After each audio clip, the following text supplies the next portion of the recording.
रावण के पतन का, रावण के नाश का सबसे बड़ा कारण क्या है? अभिमान, एटीट्यूड। तो ज्ञान अभिमान की ओर ले जा सकता है, परंतु जो भक्ति है वो अभिमानी नहीं बनाती। भक्ति कहां ले जाती है? भगवान की ओर। समझ रहे हैं? इसलिए उद्धव जी हैं ज्ञानी और गोपियां हैं भक्ति की स्वरूपा, प्रेम की प्रतिमूर्ति गोपियां हैं। इसलिए उद्धव जैसे ज्ञानियों को भगवान ने गोपियों के पास भेजकर ये मैसेज दिया कि देख लो, ज्ञान भी तब तक अधूरा है जब तक वो प्रेम की चाशनी में डूब नहीं जाता। इसलिए उद्धव जैसे ज्ञानी को प्रेम की चाशनी में डुबाने के लिए भगवान ने उद्धव जी को मथुरा से वृंदावन भेजा। आप लोगों को भी यदि वृंदावन बुलाया है बिहारी जी ने, तो जरूर वो अपनी प्रेम की चाशनी में डुबाने के लिए बुलाए हैं। वृंदावन से जोड़ा है आपको, तो जरूर वो प्रेम का रंग चढ़ा करके आपका कल्याण करना चाहते हैं। वरना वृंदावन से वही जुड़ते हैं जिन पर कृपा होती है। बिना कृपा के ये धाम सबको नसीब नहीं होता ना मेरी माँ। ये धाम, यहाँ का वास, 2 दिन का वास, 10 दिन का वास, ब्रजवास सबको नसीब नहीं होता। बिहारी जी की महफिल को बिहारी जी सजाते हैं और वृंदावन वही आते हैं जिन्हें बिहारी जी बुलाते हैं। बुलाएंगे तो आएंगे, नहीं बुलाएंगे नहीं आएंगे। इसलिए कहा घनश्याम ने उद्धव से वृंदावन जरा जाना, वहां की गोपियों को ज्ञान का कुछ तत्व समझाना। विरह की वेदना में वे सदा बेचैन रहती हैं, तड़प कर आह भरती हैं और रो रो कर ये कहती हैं। गोपियां बस प्रेम को जानती हैं। अच्छा, भगवान, एक बार नारद जी ने भगवान से पूछा कि प्रभु आप किससे ज्यादा प्रेम करते हो, ज्ञानी से या भक्त से? भगवान से नारद जी ने पूछा कि आपको पसंद कौन है, ज्ञानी या भक्त? भगवान ने कहा ज्ञानी तो हमारी आत्मा है, ज्ञानी तो हमारी आत्मा है। तो भक्त लोग भगवान से, भक्त ने पूछा कि प्रभु आप ज्ञानी से प्रेम करते हो या भक्त से, हम जैसे अनपढ़ भक्तों से? भगवान बोले ज्ञानी तो हमारी आत्मा है। तो भक्त जाने लगा। भक्त ने जाते हुए भगवान ने कहा क्यों, कहां जा रहे हो?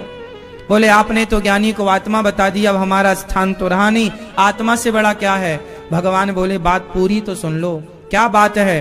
बोले ज्ञानी तो हमारी आत्मा है, तो फिर भक्त क्या है? बोले भक्त हमारा परमात्मा है। ज्ञानी भगवान का ध्यान करता है और भगवान भक्त का ध्यान करते हैं। आपने ध्यान से देखा होगा, भगवान भी ध्यान में डूबे रहते हैं। भगवान किसका ध्यान करते हैं? भक्तों का। और भक्त किसका ध्यान करते हैं? भगवान का।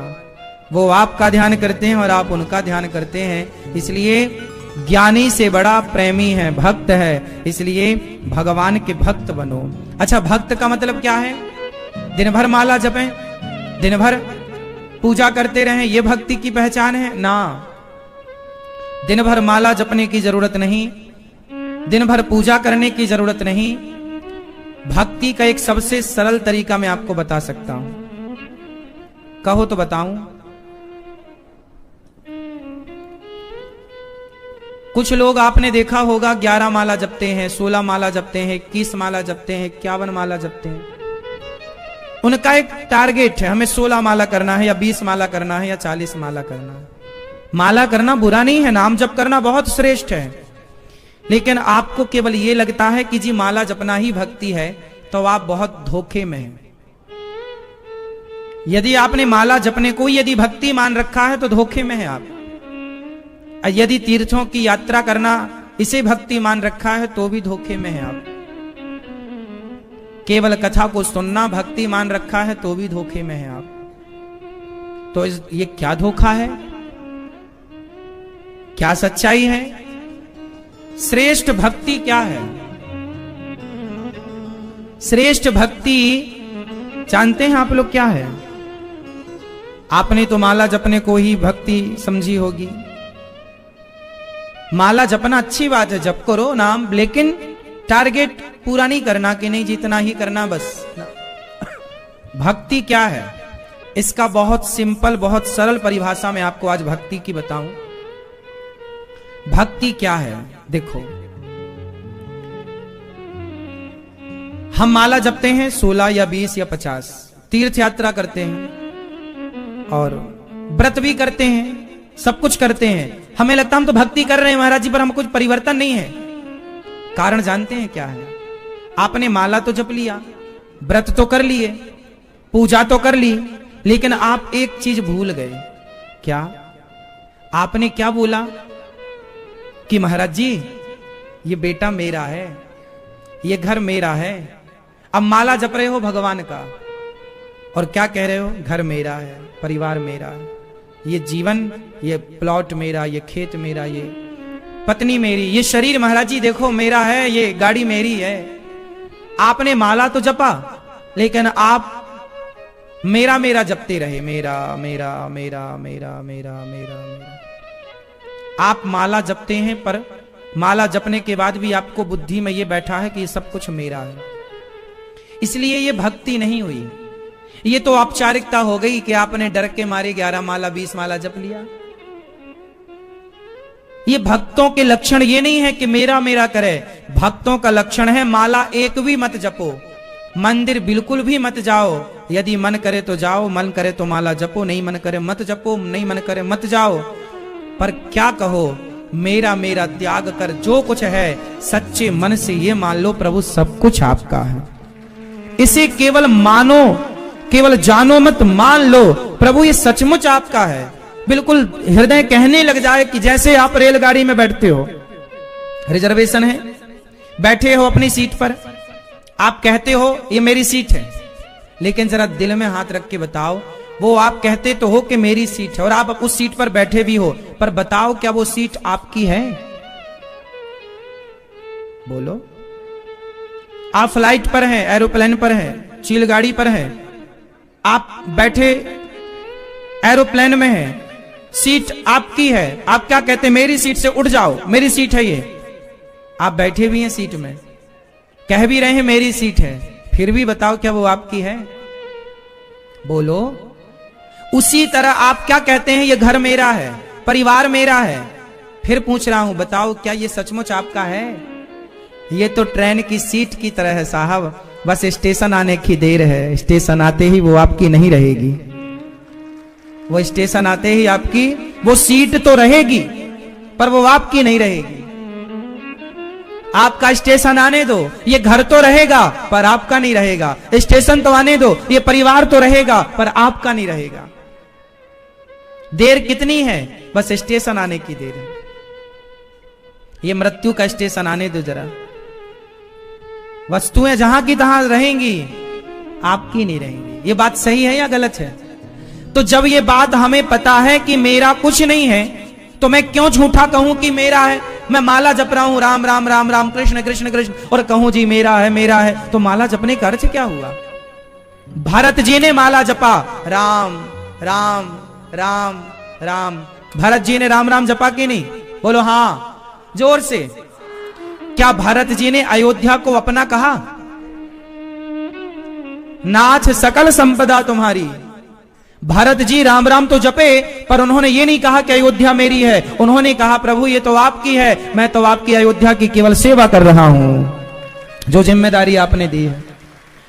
भक्त ने, कोई भी भक्त उठाइए आप, उसका चरित्र इतिहास उठाइए, उसने कभी ये नहीं कहा कि ये मेरा है। और आप लोग दिन में 100 बार कहते हैं ये मेरा ये मेरा ये मेरा, और माला तुम जपते हो 20।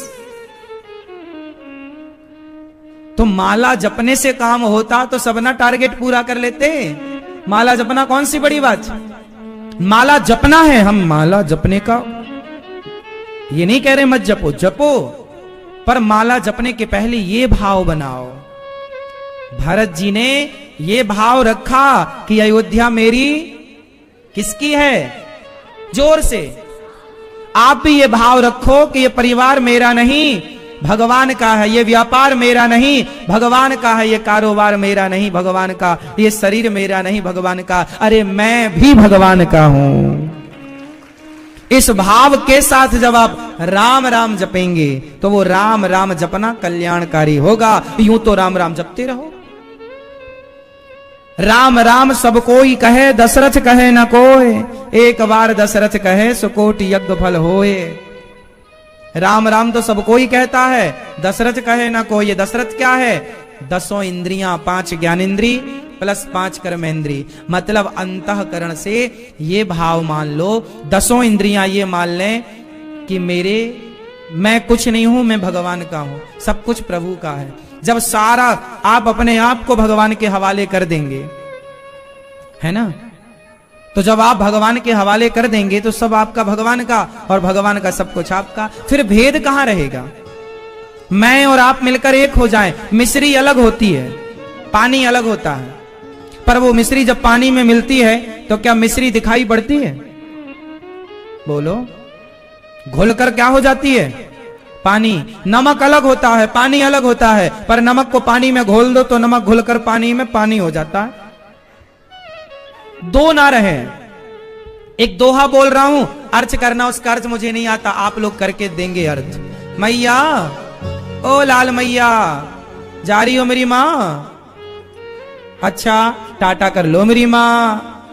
चली मेरी बहन, जल्दी आना।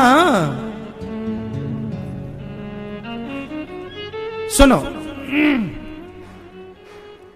एक दोहा बोल रहा हूं, आप लोग अर्थ करना, हमसे अर्थ नहीं आ रहा उसका।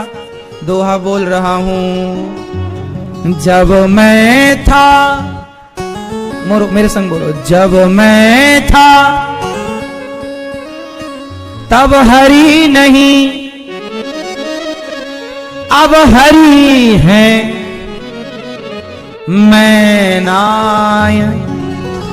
प्रेम गली यति साकरी, जा मैं दो न समाय। फिर सुन लो, जब मैं था तब हरि नहीं, अब हरि है मैं नाय। और प्रेम गली यति साकरी, साकरी मतलब छोटी, सकरी। प्रेम गली यति साकरी, जा मैं दो ना समाए। क्या अर्थ है इसका? ये पीली मैया बताओ। नहीं मालूम? जब मैं था तब हरि नहीं, अब हरि है मैं नाय। प्रेम गली यति साकरी, जा मैं दो न समाए। अर्थ बताओ।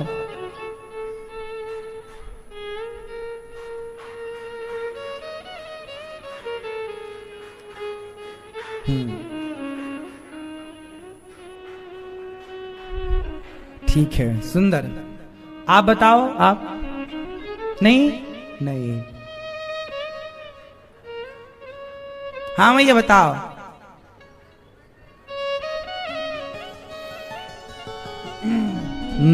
जब मैं था, जब मैं था, मैं मीन्स एटीट्यूड। मैं, जब मैं था मतलब जब मेरे अंदर अभिमान है तो भगवान नहीं है। जब मैं था तब हरि नहीं। जब मैं था, जब मैं अनिरुद्धाचार्य था या हूं तो हरि नहीं। अरे अच्छा, तू तो है। तो भगवान बोले नहीं, तू ही रहे यार, मैं नहीं रहता। और इसका सिंपल समझो, जब तक मुझे मेरा पता है तब तक मुझे उसका पता नहीं है, और जिस दिन मुझे मेरा पता नहीं रहा उस दिन मुझे उसका पता लग गया। ये अर्थ।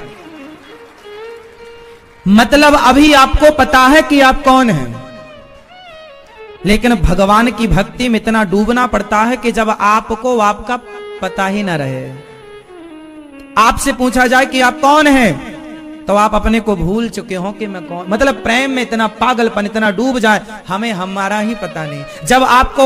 जब मैं था तो भगवान, जब तक मैं था मतलब मुझे पता है कि मैं कौन हूं, तो भगवान बोले तुझे तो पता है, मैं नहीं रहता।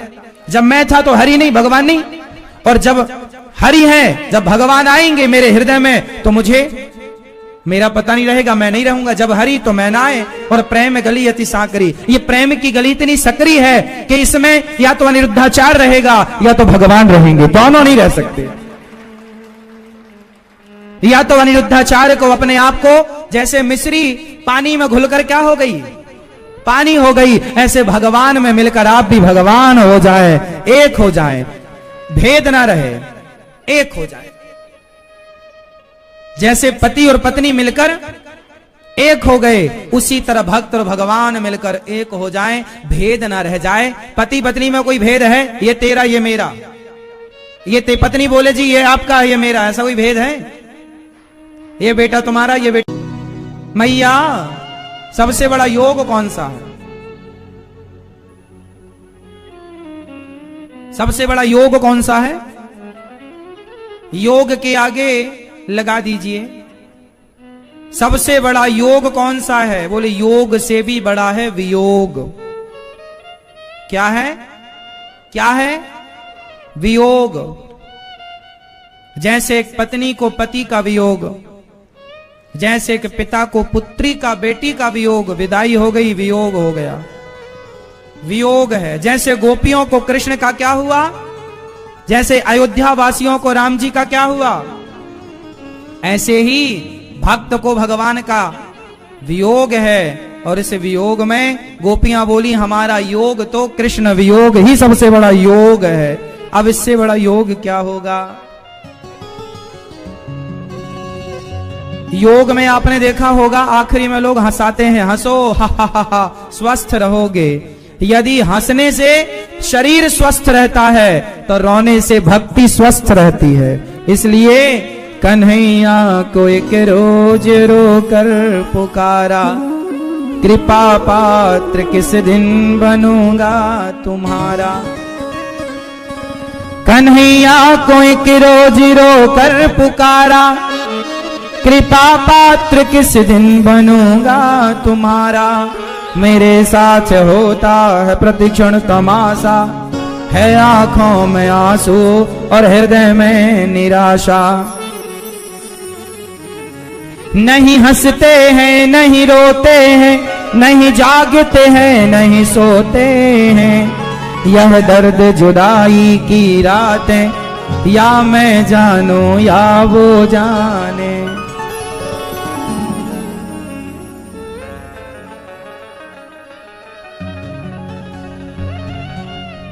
गोपियां उद्धव जी से कहते हैं हमें ज्ञान ना दो।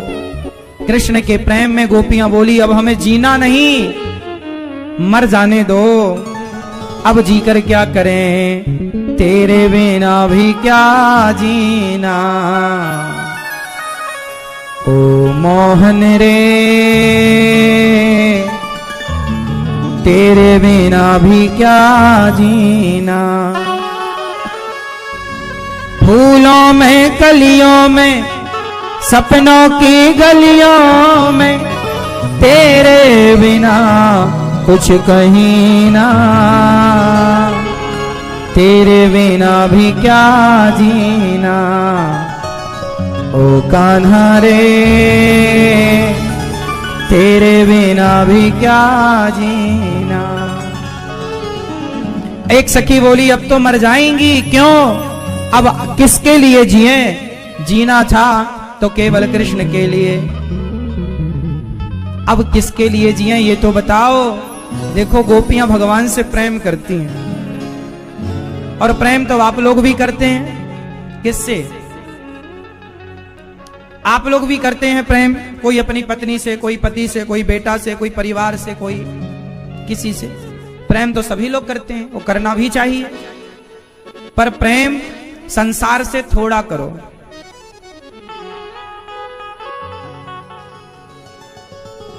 भगवान से ज्यादा करो। जगत से थोड़ा, भगवान से ज्यादा प्रेम करो। लेकिन आप लोग भगवान से थोड़ा करते हैं, संसार से ज्यादा। हाँ या ना?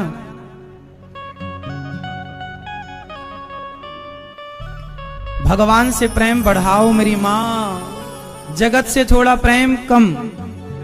क्योंकि जगत तो आज है कल नहीं रहेगा, भगवान तो सदा। हम उन्हीं के घर से आए हैं। अच्छा ये बताओ, सारी बेटियां बताएंगी शादी के बाद तुम अपने पिता को भूल जाती हो क्या? अपनी मां को भूल जाती हो क्या? बोलो। विवाह के बाद आप भूल जाती हो? नहीं। तो जब विवाह के बाद, विवाह का मतलब हुआ कि आप एक घर से दूसरे घर चली गई, और जब एक घर से दूसरे घर जाकर आप पहले वाले घर को नहीं भूली, तो फिर आप भगवान के घर से यहां आकर भगवान के घर को क्यों भूल गई? जैसे ससुराल में जाकर कोई मायकों को भूलता है क्या? बोलो। उसी तरह ये संसार हम सबका ससुराल है। संसार हम सबका क्या है और हम सबका मायका क्या है? जोर से। भगवान का घर हमारा क्या है? भगवान क्या है आपके? भगवान आपके रिश्ते में क्या लगते हैं?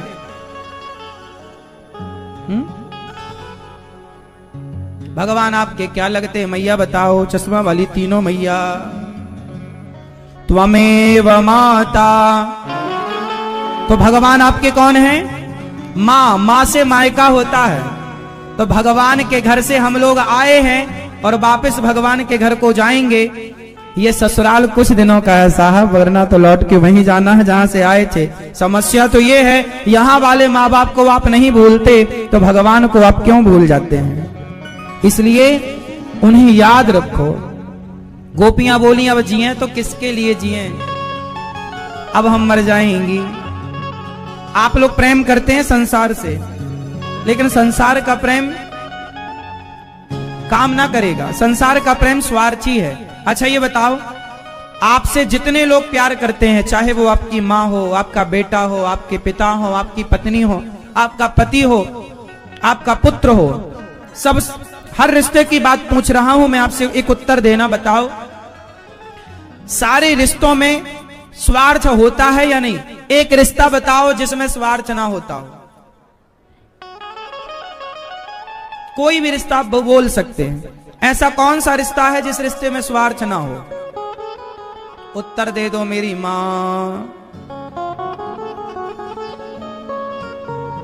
मैया, ओ मेरी मैया।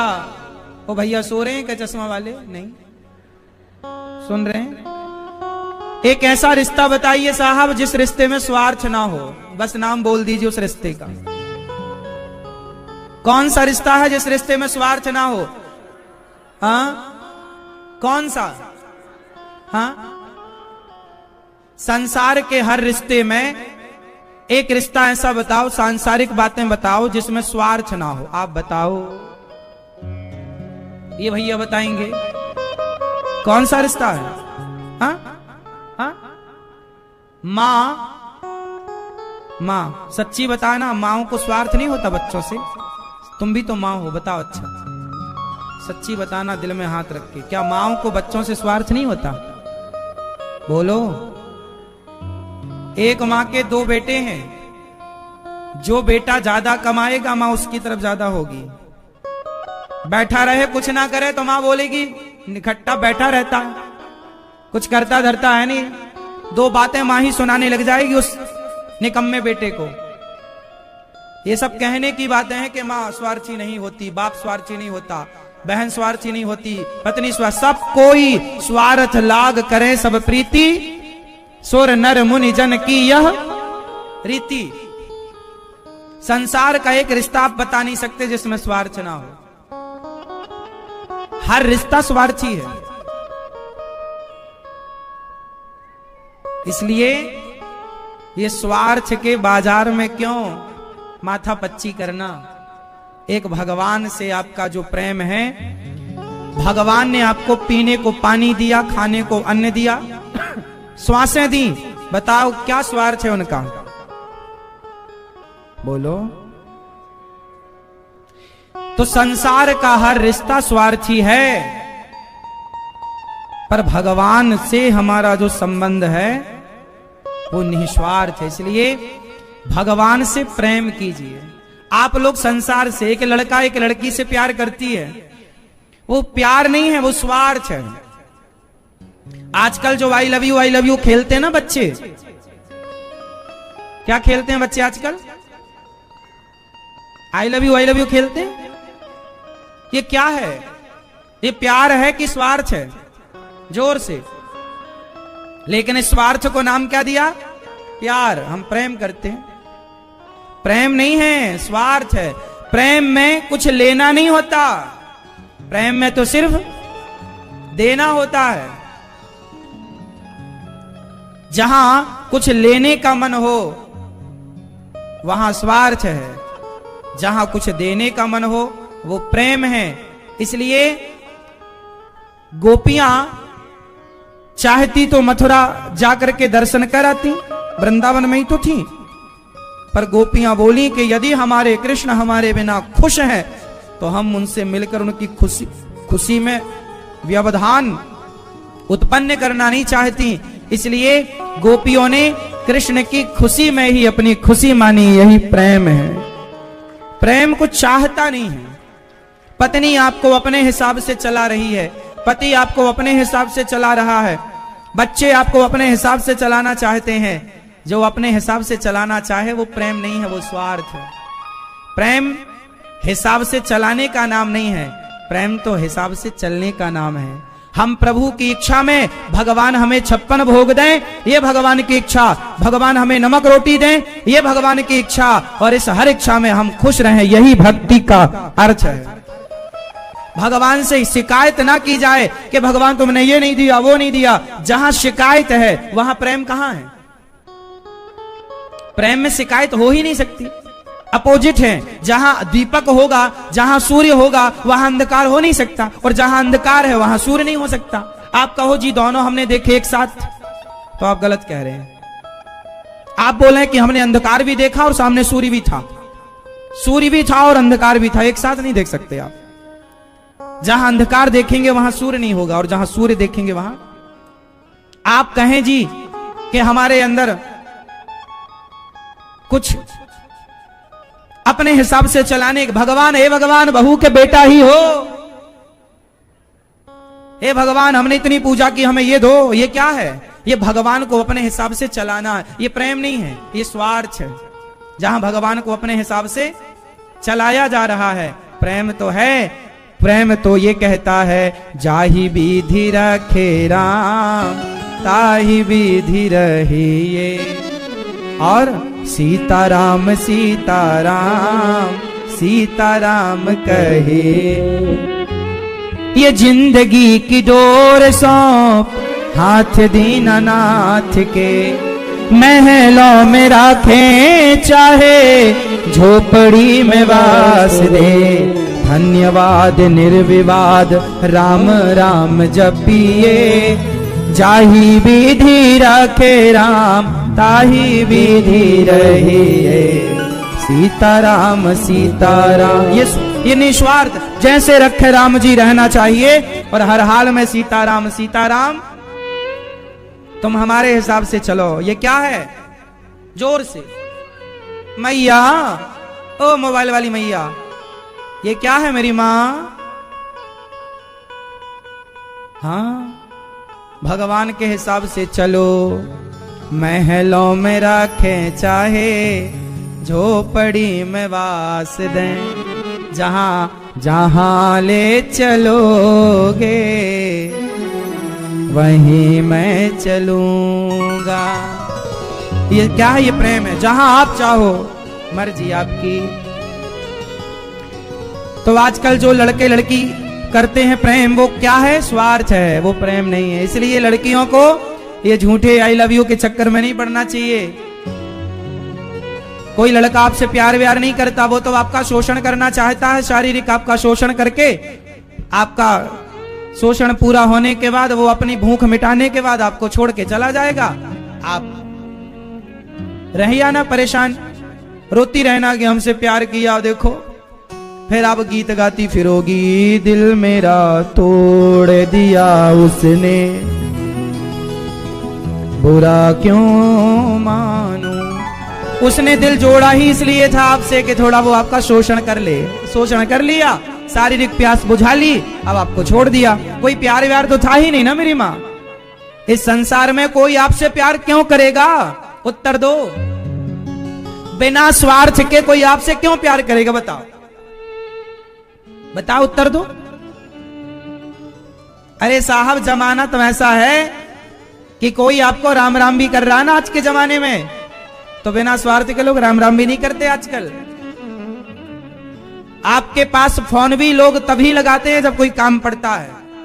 हाल चाल पूछने के लिए तो कम लोग हैं जो फोन लगाते हो, बाकी काम पड़ेगा तो हाँ जी अब कहाँ हो, सब ठीक है। आज एक छोटा सा काम था। स्वार्थ लाग करें सब प्रीति, ये रामचरितमानस में लिखा, सुर नर मुनि जन की यह रीति। बिना स्वार्थ का, तुम्हारा पति भी स्वार्थ से जुड़ा है तुमसे, तुम्हारी पत्नी भी स्वार्थ से ही जुड़ी है। बिना स्वार्थ के ना पत्नी है ना पति है। इसको बारीकी से विचार करना तो पता लगेगा कि क्या स्वार्थ है। पति कमा कमा के लाए तो पत्नी बढ़िया प्यार करती है, बढ़िया से रखती है, रहती है। और पति ना कमाए, निठल्ला घर में बैठा, तो मैं मायके चली जाऊंगी, तुम देखते रहियो, काम धाम लग जाए तो बताना आऊंगी। हाँ या ना?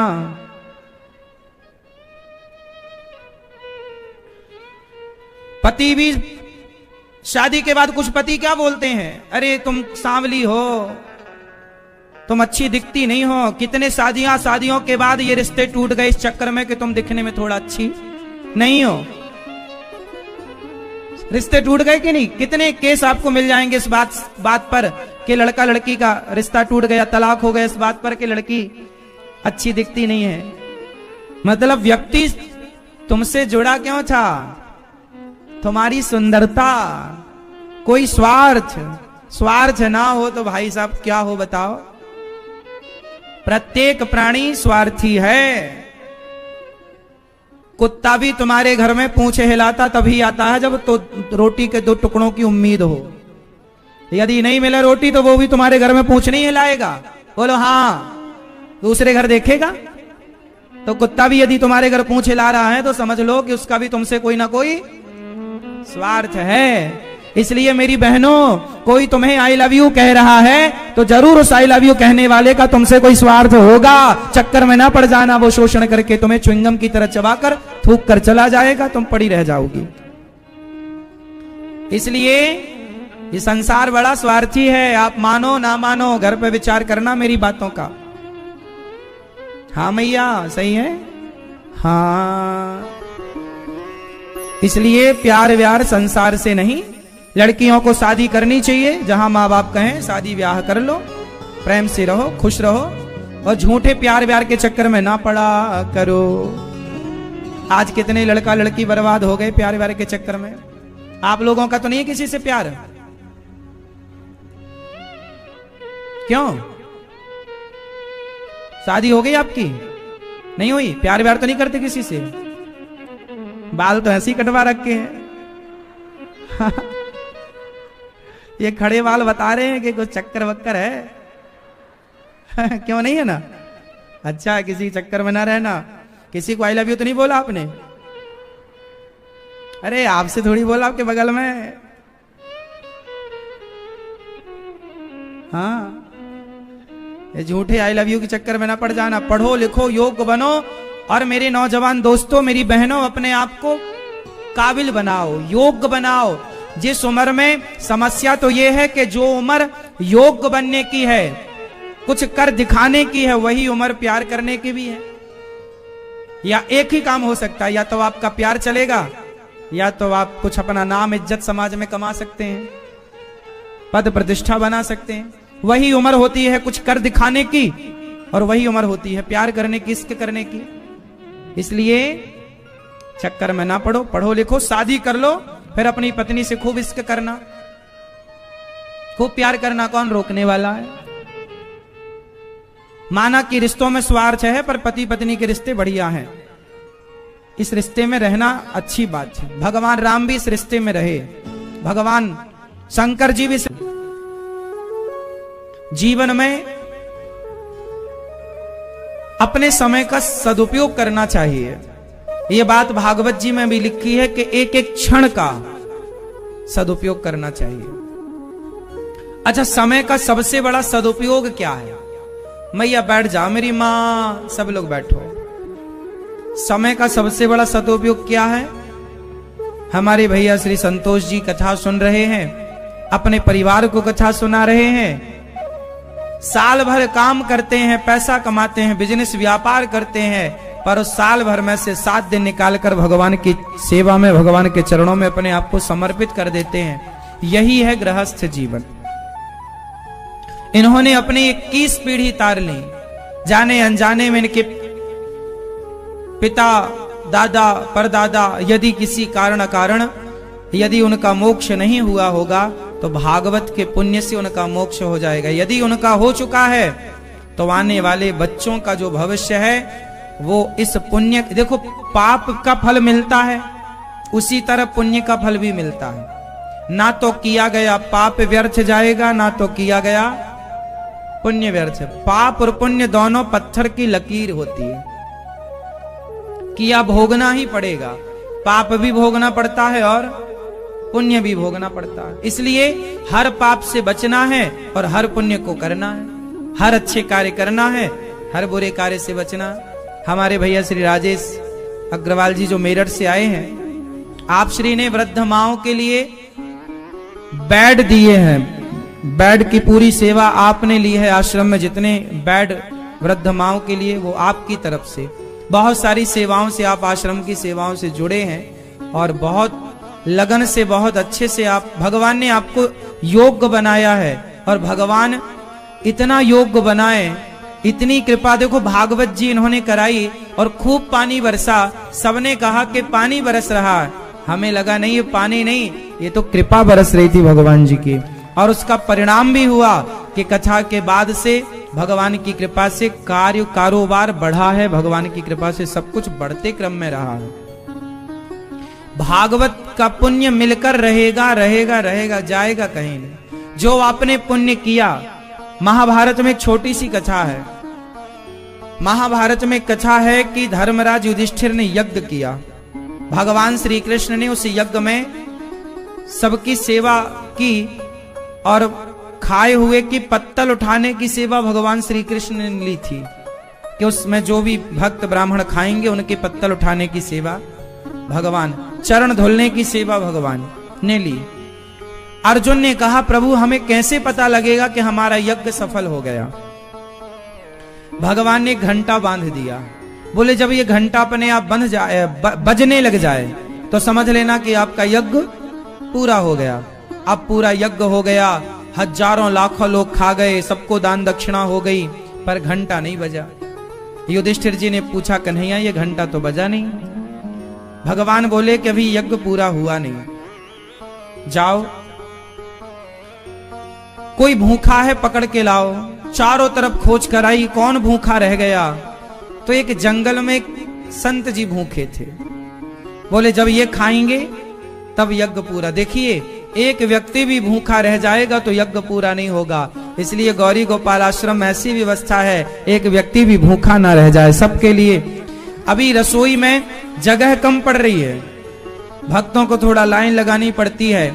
बहुत जल्दी अब यहाँ गौरी गोपाल भगवान की रसोई इस वाले आश्रम में शिफ्ट हो जाएगी। यहाँ बड़ी जगह है, यहाँ ज्यादा लाइन नहीं लगानी पड़ेगी, जल्दी जल्दी सेवाएं। क्या करें, जगह कम थी तो उसमें ही करना पड़ा। अब भगवान की कृपा से ये गौरी गोपाल भगवान की रसोई यहाँ पर शिफ्ट हो जाएगी बहुत जल्दी, ताकि यहाँ पर भोजन होना स्टार्ट हो जाए।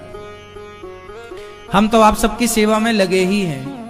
एक व्यक्ति भूखा रह गया तो यज्ञ पूरा नहीं हुआ। अब सब पांडव गए, महाराज जी चलिए प्रसाद पाइए हमारे घर। संत जी ने कहा नहीं, हम तुम्हारे बुलाने से नहीं जाएंगे। अच्छा फिर कैसे जाएंगे? बोले हमें लेने द्रौपदी आए। द्रौपदी आई, महाराज जी चलिए भोजन करिए, आपके बिना यज्ञ पूरा नहीं हो रहा है। संत जी बोले हम भोजन एक शर्त पर करेंगे, हमें 500 यज्ञ का पुण्य चाहिए। पहले 500 अश्वमेघ यज्ञ का पुण्य। द्रौपदी बोली अभी तो एक ही पूरा नहीं हो रहा है आपके खाए बिना, अब 500 का कहां से लाएं? तो संत जी बोले जाओ फिर हम नहीं जा रहे हैं तुम्हारा भोजन करने, पहले हमें पुण्य दो। कौन सा पुण्य? 500 यज्ञ का जो पुण्य होता है वो हमें दो। अब द्रौपदी चक्कर में पड़ गई, पांचों पांडव चक्कर में। अब इनका संकट कौन टाले? तो घूम फिर के कन्हैया भगवान के पास गई द्रौपदी, प्रभु क्या करें? भगवान बोले द्रौपदी बोल दो कि प्रभु मैं अपने यहां से आप संतों का दर्शन करने आई हूं, और संतों का दर्शन करने के लिए जाते हैं तो एक एक पग हम रखते हैं तो एक एक यज्ञ करने का पुण्य मिलता है। तो तुम घर से यहां तक आई तो तुमने सैकड़ों पग रखे, हजारों पग रखे, तो कह दो कि महाराज मैंने आपके दर्शन के लिए जो घर से यहां तक हजारों कदम रखे, उन हजारों कदम के पुण्य में 500 कदम का पुण्य आप रख लो, बाकी पुण्य मेरे पास रहेगा। तो द्रौपदी ने कहा कि हे प्रभु, मैं आपके संतों का दर्शन करने जब आप जाते, आपको क्या लगता, आप वृंदावन आए, संतों का दर्शन किया, कथा सुनी, अरे आपने कथा भले ना सुनी, आप भले आए और चले गए, लेकिन धाम के लिए, वृंदावन के लिए, बिहारी जी के लिए, संतों के दर्शन के लिए आपने जितने कदम रखे घर से यहां तक, वो एक एक पग में एक एक यज्ञ का पुण्य आपके नाम है।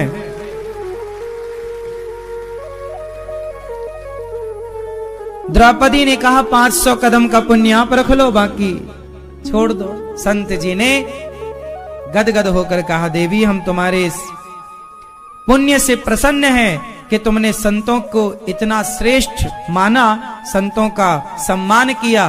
संत ने जाकर प्रसाद पाया, यज्ञ पूरा हुआ। कुल मिलाकर ये कथा ये कहती है कि आप वृंदावन आए, आपकी वजह से कोई वृंदावन आया और आपकी वजह से किसी को भोजन मिला, तो ये समझो ये सारा पुण्य है और ये पुण्य का फल मिलकर रहेगा। इसलिए पुण्य करने का मौका मिले तो छोड़िए मत, क्योंकि हम पाप तो करते ही हैं,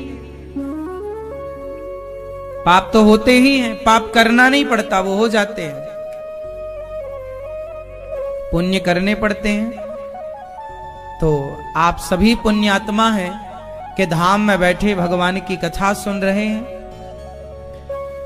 कल हम लोगों ने कथा में सुना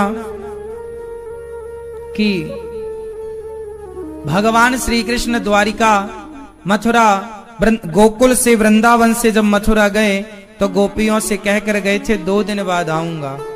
आज 2 दिन क्या कई महीने बीत गए, भगवान नहीं आए। तब भगवान की याद में जब गोपियां रोईं तो भगवान ने उद्धव जी को भेजा।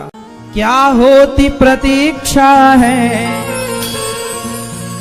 क्या पीड़ा होती है, कितना जलता है दिल जब आंखें रोती हैं। बहेंगे आंसू तो ये जानोगे कि कैसा प्यार है मेरा, ओ सावरे, ओ सावरे, ओ सावरे, ओ सावरे। उद्धव जी कुछ बोल ही नहीं पाए, समझाने गए थे पर खुद समझ गए कि प्रेम से बड़ा ज्ञान नहीं है। राधा रानी के चरणों में लौटकर, मां यशोदा के चरणों में लौटकर मां को प्रणाम करके ज्ञानी उद्धव ब्रजरज में लौटने लगे। ब्रजरज में लौट कर यमुना जल कर पान, राधे राधे रटत ही या तन सो निकले प्राण। उद्धव जी ब्रजरज में लौटने लगे, कहा हमें भी लता पता बना दो, वृंदावन के वृक्ष को मर्म न जाने कोई, डाल डाल और पात पात में राधे राधे होय। बनोगे राधा तो ये जानोगे कि कैसा प्यार है मेरा। राधा के प्रेम को समझने के लिए राधा बनना पड़ेगा। बिना राधा बने हुए भला राधा को कौन जान सकता है। उद्धव जी ब्रजरज में लौट कर आए, भगवान ने ब्रज मंडल का दर्शन कराया। उद्धव जी बोले प्रभु आपसे प्रेम करने वाली गोपियां तो ब्रज में हैं, आप चलिए। भगवान बोले जो ब्रज गोपियों को तुम ब्रज में देख कर आए वो ब्रज मेरे हृदय में बसता है। अपने हृदय में ब्रज का दर्शन भगवान ने कराया। उद्धव जी से कहा तुम्हारे ज्ञान के अभिमान को मिटाने के लिए मैंने केवल तुम्हें वृंदावन भेजा। लौट कर उद्धव जी आए।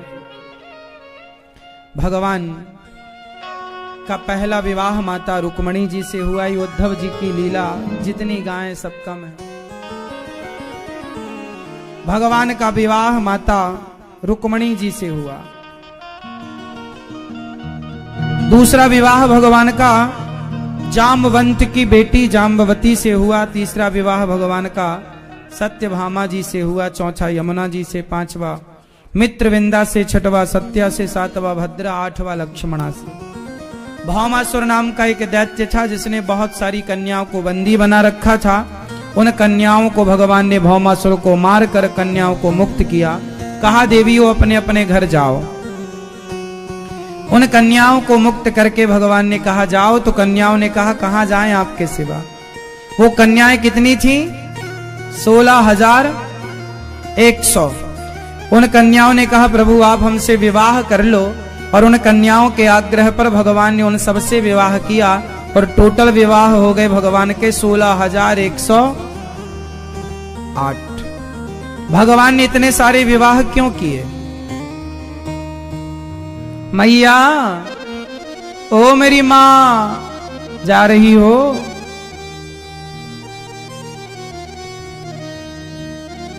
तो ये बताओ भगवान ने इतने सारे विवाह क्यों किए?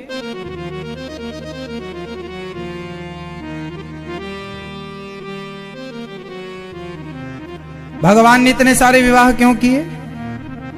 क्योंकि 16,000 होते हैं वेद की ऋचाएं और 108 होते हैं उपनिषद। 16,108 जो विवाह हैं भगवान के, एक्चुअली वो वेद मंत्र हैं। किसी भी मंत्र से भगवान तक पहुंचा जा सकता है। तो भगवान ने जो विवाह किए वो विवाह का तात्पर्य स्त्रियों से नहीं है।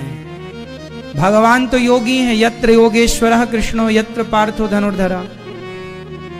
भगवान है ना, सामान्य नहीं है। 16,000 वेद की ऋचाएं, 108 उपनिषद। भगवान जैसे आपने जपा सीताराम, कोई जपा राधे श्याम, कोई जपा ओम नमो भगवते वासुदेवा, कोई जप रहा है कुछ, कोई जप रहा कुछ। तो सवाल ये खड़ा हुआ कि किस मंत्र से भगवान तक पहुंचा जा सकता है? तो भगवान तक पहुंचने के लिए 16,108 रास्ते हैं। ये रास्ते हैं। कोई उपनिषद इस उपनिषद से भगवान तक पहुंच जाए, कोई उस उपनिषद से पहुंच जाए, कोई इस वेद के मंत्र से पहुंच जाए, कोई उस वेद के मंत्र से। तो ये 16,108 वेद की ऋचाएं उपनिषद सहित ये भगवान की लीला है। और उन कन्याओं को बंधन से मुक्त करके समाज में जिन नारियों को अपमान मिलता, उन नारियों को समाज में सम्मान के साथ जीने का अधिकार दिया गया है। ये 16,108 विवाह का रहस्य है। भगवान ने बड़े प्रेम से रुक्मणी मां से, देखो भगवान गृहस्थी में ना हंसते मुस्कुराते रहते हैं। भगवान की प्रत्येक रानी से 10 बेटा और 1 बेटियों का जन्म हो। 1 बेटी और 10 बेटे। इतना बड़ा परिवार था भगवान का, पर भगवान खुश हैं। हर मंदिर में भगवान प्रसन्न है। आप एक विवाह करके ऐसे बैठते हैं जैसे कभी हंसे ही नहीं,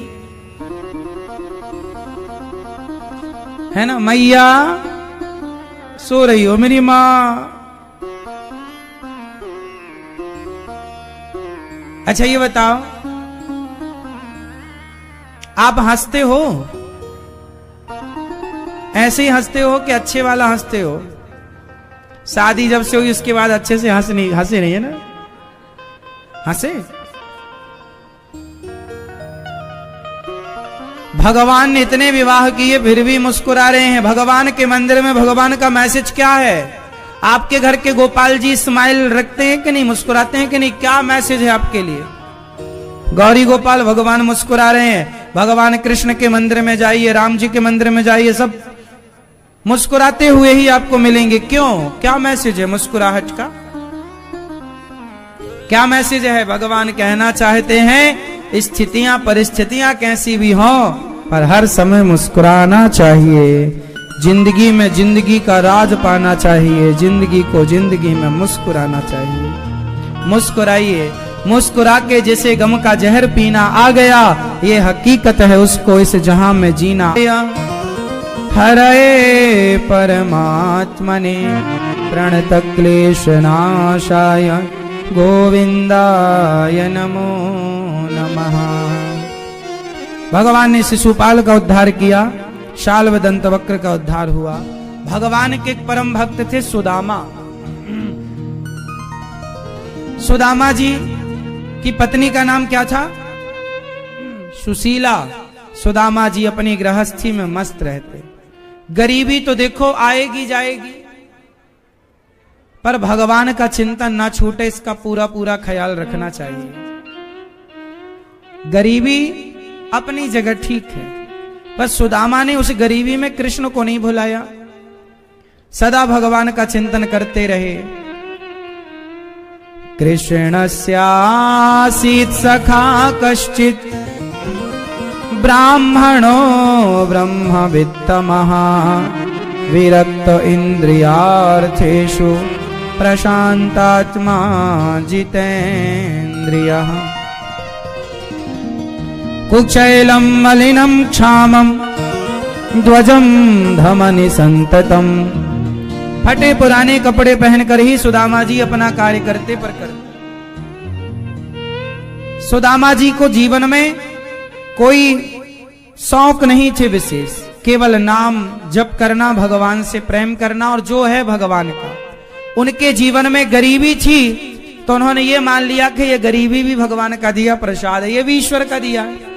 उन्होंने कोई भगवान से शिकायत नहीं की कि आपने गरीब क्यों बनाया। अमीरी आए तो समझ लो ये भगवान की कृपा है, गरीबी आए समझ लो सब में ईश्वर की कृपा। सुदामा गरीबी में गुजर करते हैं। सुदामा की पिता का नाम है धर्माध्वरी।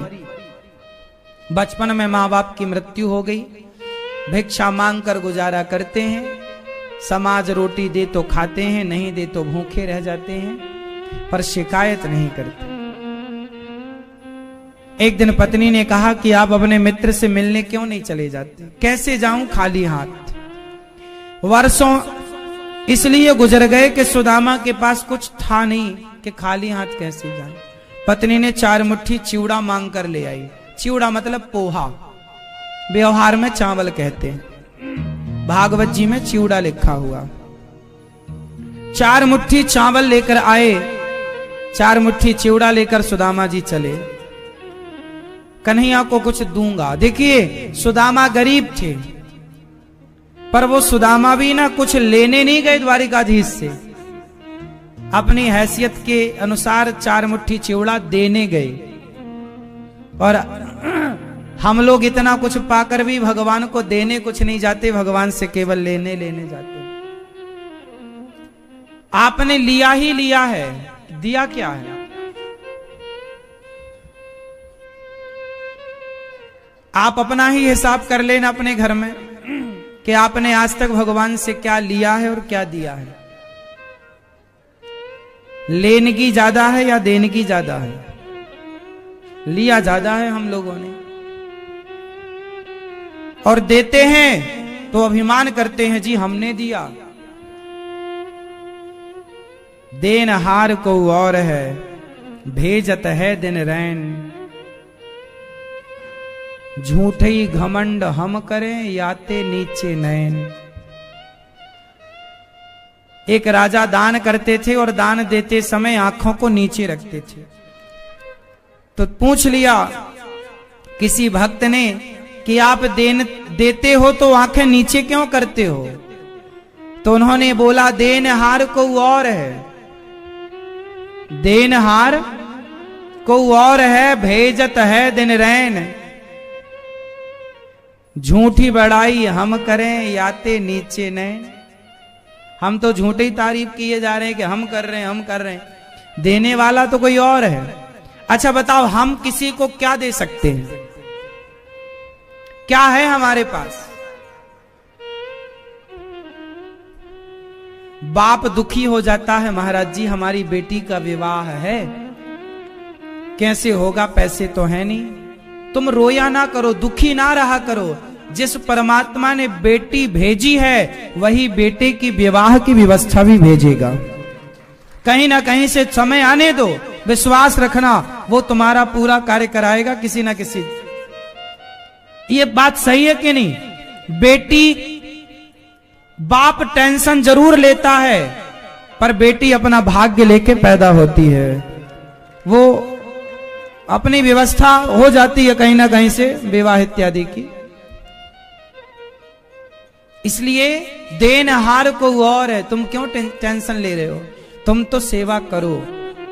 गौरी गोपाल आश्रम में अन्न क्षेत्र चल रहा, सुबह से शाम तक हजारों भक्त भोजन करते हैं, लोग आश्चर्य करते हैं। बड़े बड़े ट्रस्टी, बड़े बड़े संस्थान बड़े बड़े यहां आकर देखते हैं, आश्चर्य करते हैं कि दिन रात सेवाएं चल रही हैं, 24 घंटे अन्न क्षेत्र रसोई चल रही है, कोई भी आए सबको पेट भर भोजन मिल रहा है, आखिरी व्यक्ति भी यहां से भूखा नहीं जाता। लोग आश्चर्य करते हैं, पूछते हैं मेरे से ये कैसे हो रहा है? हम कहते हैं करने वाले भगवान हैं, हमें और आपको निमित्त बना रखा है।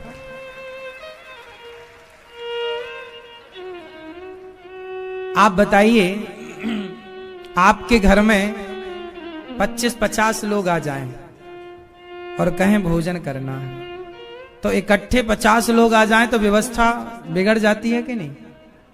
हाँ या ना? विद्यार्थी पढ़ते हैं, बच्चे निःशुल्क पढ़ते हैं, आप भी एक दिन की सेवा कराइए। बच्चों को एक दिन का भोजन, बच्चों की कॉपी किताब सब निःशुल्क। हमारे भैया यजमान जी की बहन है, उन्होंने अपने पोते के जन्मदिन पर, पोता यहाँ है, उन्होंने अपने पोते के जन्मदिन पर 101 वृद्ध माओं को भोजन कराने का संकल्प लिया है ना? क्या नाम है उनका? अच्छा, आपने 101 वृद्ध माओं को भोजन कराने का संकल्प लिया है। भगवान आपको सुखी रखें, स्वस्थ रखें। देखो, ईश्वर ने बनाया है तो 275 वृद्ध माएं हैं, 100 माएं रह सकेंगी? आप भी इस आश्रम के निर्माण में एक ईंट, 1 बोरी सीमेंट, 2 बोरी सीमेंट, 100 बोरी सीमेंट, जिस लायक ईश्वर ने बनाया, 1 ईंट, 100 ईंट, 1000 ईंट आप जरूर दीजिएगा, ताकि आपका भी सहयोग इस आश्रम में लगे और आप भी इस आश्रम के निर्माण में सहयोगी बनकर पुण्य के भागीदार बने।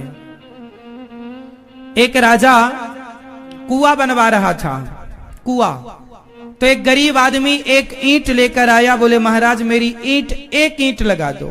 राजा बोला मैं किसी से चंदा नहीं लेता, मैं अपनी ही लगवाऊंगा। महाराज माना, आप तो बहुत बड़े आदमी हैं, आपको क्या जरूरत है?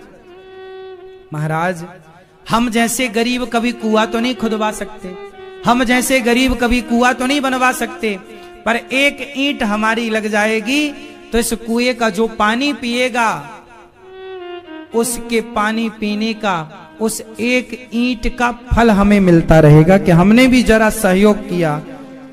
आप महाराज इतने बड़े राजा हैं, हमारा योगदान ले लीजिए, सहयोग ले लीजिए। राजा को बात अच्छी लगी, फिर राजा ने एक दूसरा कुआं बनवाया पूरे गांव के सहयोग से कि 1 ईंट का सब लोग सहयोग करो, ताकि सबके सहयोग से ये कुआं बनेगा तो जो इसमें प्यास बुझाएगा उसकी प्यास बुझाने का पुण्य तुम सबको मिलेगा। उसी प्रकार ये गौरी गोपाल आश्रम जो बन रहा है, यहाँ जो वृद्ध माएं रहेंगी, वो माएं रह करके जो यहाँ भजन पूजन करेंगी, उनके किए गए भजन का पुण्य आप तक प्राप्त होगा, आप तक पहुंचेगा, क्योंकि आपके सहयोग से ये आश्रम का निर्माण हुआ। उनकी दुआएं, उनका आशीर्वाद आप तक पहुंचेगा, क्योंकि 1 ईंट भी यदि आपकी यहाँ लगी तो निश्चित ही आप पुण्य के भागीदार जरूर बनेंगे। आज हमारे बीच में एक वृद्ध माँ जो यहाँ रहती हैं, माँ से जानेंगे कि आश्रम में किस तरह की व्यवस्थाएं हैं। आप में से कितने लोगों ने वृद्ध माओं का दर्शन किया है? जैसा टीवी पर सुना वैसा यहाँ है या नहीं? हाँ या ना? मैया कहाँ से आई हो मेरी माँ? महाराष्ट्र, अकोला। महाराष्ट्र। मैया आप यहाँ रहती हैं, कितने वर्ष हो गए आपको यहाँ? 3.25 साल। 3.25 वर्ष। इन 3 सालों में आपको का कर्तव्य पूरा करने का टाइम आया तो आप भी तो करो। ये मत कहो कि तुम घर से निकल जाओ। अब ये माँ गौरी गोपाल आश्रम में रहती जरूर है, लेकिन क्या इनका दिल दुखी नहीं है इस बात से कि जिन बच्चों के लिए हमने मजदूरी की, मेहनत करके पैसा कमा के उन्हें योग्य बनाया, आज वो पोता इतना योग्य, कोई 50,000 कमा रहा, कोई 70,000, क्या उस पोते का धर्म नहीं है कि अपनी दादी को 2 वक्त की रोटी देके सम्मान के साथ सेवा करे? और ये मैया हमारी इतनी अच्छी माँ है, हमें तो खूब आशीर्वाद मिलता है इन माओं का। आप लोगों को भी ये माँ आशीर्वाद देती हैं। पता नहीं ये माँ नहीं है साहब, साक्षात लक्ष्मी है, जो बेटा ने पोतों ने नहीं पहचान पाए इन माओं को। माँ 1,00,000 गलती माफ करती है बच्चों की, हर गलती माफ करती है, पर देखो माँ का भी एक सम्मान होता है। तुम छोटे थे तो माँ को लात मारते थे, माँ की गोद में छिछी सुसु सब तो करते थे, पर बड़े होके भी माँ को अब तुम अपमानित करो तो बर्दाश्त नहीं होता ना। इसलिए अपने से बड़ों का, अपनी माँ का सम्मान करो। माँ कुछ भी बोले आप उत्तर मत दो। उनके ऋण को आप चुका सकते हो क्या? अब इनके बेटा और इनका पोता क्या इनका ऋण चुका सकता है? कभी कभी नहीं चुका सकता। लेकिन सेवा नहीं करते, हमें अच्छा लगता है। देखो ये माँ 3 साल से, 3.25 साल से यहाँ है। मैया यहाँ आपको हमारी ओर से कोई तकलीफ हुई? कोई तकलीफ नहीं। आप यहाँ खुश हैं? हम तो बहुत खुश हैं। और यहाँ जो माताएं और हैं वो भी खुश हैं? सब खुश हैं। ये माँ यहाँ खुश हैं। अब ये माँ क्या चाहती हैं? ये माँ सवेरे 2 रोटी खाती हैं, शाम को 2 रोटी खाती हैं, एक छोटा सा बिस्तर पलंग, उस पर सो जाती हैं। कौन सा ज्यादा खर्चा है बताओ? पोता पोती को कौन सा ज्यादा खर्चा लगता? बहू कौन से ज्यादा खर्चा करती माँ के लिए? अरे सवेरे शाम की 2 रोटी। माताएं केवल दुआएं देती हैं, आशीर्वाद देती हैं।